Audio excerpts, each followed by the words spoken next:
नियम लेना, शमी की वृक्ष की पत्ती, जैसे ये बेलपत्र होता है, शिव को और गणेश को बेलपत्र शमी पत्र समर्पित होता। आपको कथा में वर्णन किया था 33 कोटि देवताओं को भले बेलपत्र नहीं चढ़ेगा, पर 33 कोटि देवताओं को शमी पत्र चढ़ता है। और उसमें एक गणेश जी महाराज और एक बाबा भोलेनाथ, इन दोनों को शमी समर्पित। कथा में पहले भी वर्णन किया, आज फिर आपको ये शिवलिंग है, समझ लेना बहुत अच्छे से। जो आपको करना है रिद्धि सिद्धि पाने के लिए, संपदा को बढ़ाने के लिए, ये शिवलिंग है, ये कोल जलाधारी है, ये चरण से जल नीचे गिरता है। शंकर जी का पूरा परिवार शिवलिंग के आसपास में है। शंकर जी की 5 लड़कियां जो ऊपर से जल नीचे गिरा रही है, जया, विशता, शामरी बारी, दोतली और देव, ये शंकर जी की 5 लड़कियां, जिनका नाम लेकर सोने से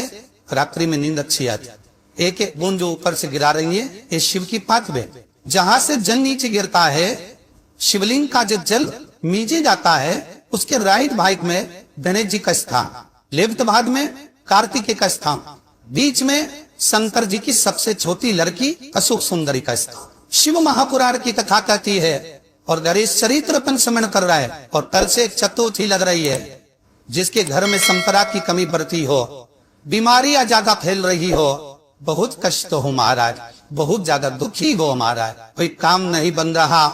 बहुत तकलीफ में हो, तो शमी पत्र, शमी की पत्ती, जहां गणेश जी का स्थान है, वहां पर 5 शमी पत्र 5 समर्पित करे और शंकर जी के ऊपर 3 शमी पत्र समर्पित करे। बहुत ध्यान देना,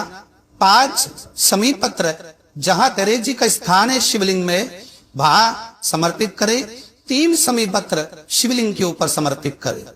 1 शमी पत्र शंकर जी की चौखट पर लेफ्ट भाग में जाते समय, आपका कुहिता, जब मंदिर से निकलो तो उल्टी हाथ पर लेफ्ट भाग में शंकर जी की चौखट पर समर्पित करे 1 शमी पत्र। और महाराज का दिया, जहां लेफ्ट भाग में आपने शमी पत्र रखा है, मंदिर में ना दिया लगाकर बाहर की ओर जहां शमी पत्र रखा है, उसके ठीक साइड में एक घी का दिया लगा दीजिए। केवल चतुर्थी से लेकर तो दशी तक गणेश पुराण कहती है, भगवान गणेश जी का मोर ध्वज का, मयूर ध्वज गणेश का नाम लेकर जो ये दीप शमी पत्र चढ़ा देता है, उसके घर से कभी रिद्धि सिद्धि नहीं जाती, वैभव प्रतिष्ठा नहीं जाती। कर देखना, अगले साल तक आपका व्यापार कितना चलता है हमको पता ना चले, करके देखो एवं। और शिव महापुराण की कथा कहती है, गणेश पुराण के 3 अध्याय में वर्णन किया, कोई बीमारी नहीं जिसका इलाज ना होगा। हरा मूंग की कटोरी भर लो, मूंग जानते हो, हरी मूंग की दाल होती है ना, जो हरा मूंग, आखा मूंग हरा, एक कटोरी भरो, उस पर गुड़ की एक थोड़ी गुड़ की बत्ती, गुड़ की बाती उस पर रखो, 5 बेलपत्र रख लो। और जिस व्यक्ति को बहुत भारी बीमारी है, कैंसर जैसा रोग भी है, किडनी, लीवर, जो भी उसके खराब हो रहा है, कोई तकलीफ है, बस वो कटोरी में मुंह लेकर उसमें गुड़ की खोरी रखकर 5 बेलपत्र रखकर, जिसको बहुत बीमारी हो, दमा, श्वास, किडनी आदि का आदि बहुत बीमारी हो, 21 बार शरीर पर से उतार कर महाराज सीधे हाथ में रखकर नाम तोड़कर खुदता बोलकर और भगवान से गणेश जी से विनती कर कर उस कटोरी नहीं लेना, पुरानी कटोरी नहीं लेना, कोई कटोरी घर में नहीं हो, नहीं कटोरी, और उसको गणेश जी के मंदिर में पहुंचा दीजिए। गणेश जी के मंदिर में पहुंचाए, गणेश जी के मंदिर में पंडित जी भी बैठे रहे, हाथ में मत देना उस कटोरी को, भले दरवाजे पर चौखट पर गणेश जी के राइट हैंड की ओर, आपका उल्टा हाथ होगा, गणेश जी का सीधा हाथ होगा, तो गणेश जी का जो राइट हैंड हो, दर्शन करते समय सीधा हाथ इधर आएगा, उस हाथ की वहीं पर हाथ जमीन पे ही रख देना, पर रखना भूमि। महाराज कैसी भी बीमारी होगी, अगर चलने में भी तकलीफ हो रही होगी, पंतर मन पड़ जाए।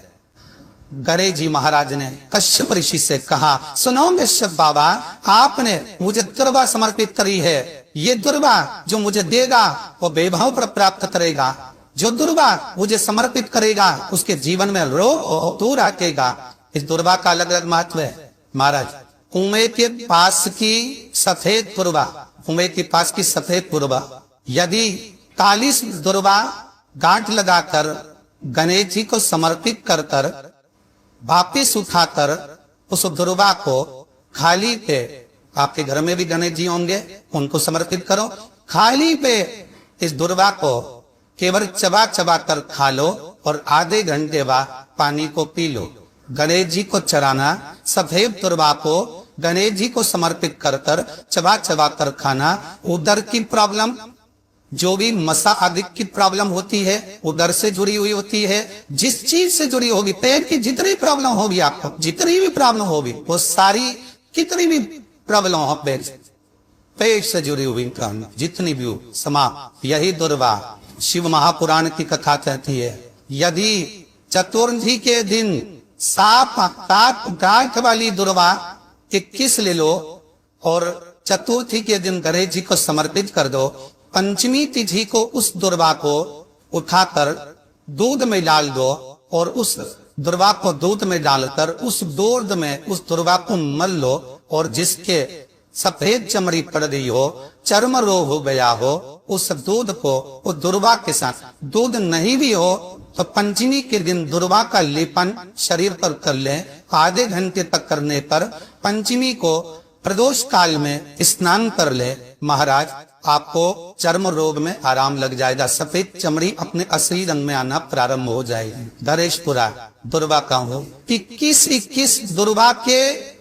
108 बंडल बना लो। अगर एग्जाम में बैठ रहे हो, सरकारी परीक्षा में बैठ रहे हो, पास नहीं हो रहे, नौकरी नहीं लग रही, बहुत जरा इंटरव्यू दे दिया, 21 दुर्वा के 108 बंडल बनाओ, उसकी माला बनाओ और देवी के मंदिर में, माता जगदम्बा के मंदिर में, अर्थात जहाँ शंकर पार्वती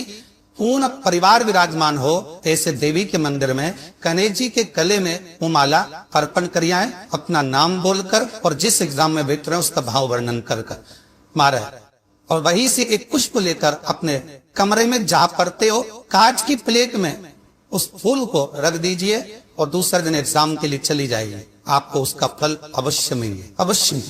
आप उसमें उत्तीर्ण होंगे, फल प्राप्त दुआ सुख का अनुभव करा दे। श्री शिवाय नमस्तुभ्यम, सब बोलिए एक बार जमकर, श्री शिवाय नमस्तुभ्यम।